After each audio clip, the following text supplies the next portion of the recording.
Direction le Royaume-Uni où c'est la journée de grève la plus importante depuis 10 ans. Dans l'ensemble du pays, ils sont 500 000 à battre le pavé, enseignants, cheminots ou encore agents publics. Une mobilisation d'ailleurs très soutenue par les Britanniques qui subissent une forte montée des prix. Alexandre Ondoa.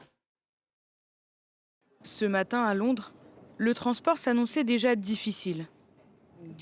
Le train pour arriver à Watford, qui nous aurait pris 20 minutes d'habitude, va nous prendre au moins 1 heure.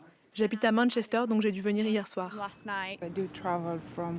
Je voyage de Chingford à Watford tous les matins et c'est vraiment difficile de voyager. Je dois prendre 2 bus et 2 trains pour aller au travail. Avec ces grèves, c'est juste insupportable. Et pour cause, enseignants, cheminots et fonctionnaires se sont mobilisés pour réclamer une hausse des salaires. Une revalorisation qui leur permettrait de faire face à l'inflation qui a atteint 10,5% au Royaume-Uni. Plusieurs milliers d'écoles ont dû fermer à cause de la grève. Les enseignants s'estiment submergés et sous-payés. C'est juste un choix politique parce que je sais qu'il y a de l'argent dans ce pays. Dans mon école actuelle, nous n'avons pas eu de voyage scolaire depuis 12 ans.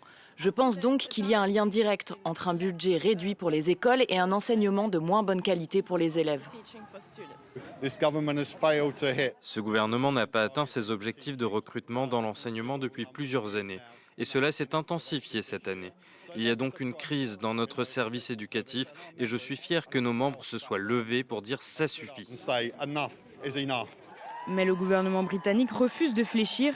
Lors d'une visite à des travailleurs de la santé, le Premier ministre Rishi Sunak a affirmé que la hausse des salaires dégraderait les finances publiques.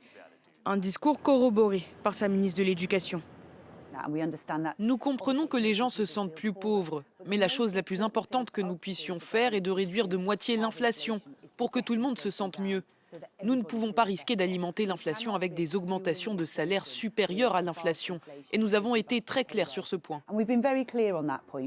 Selon le FMI, cette année, le Royaume-Uni sera la seule puissance économique majeure à subir une récession.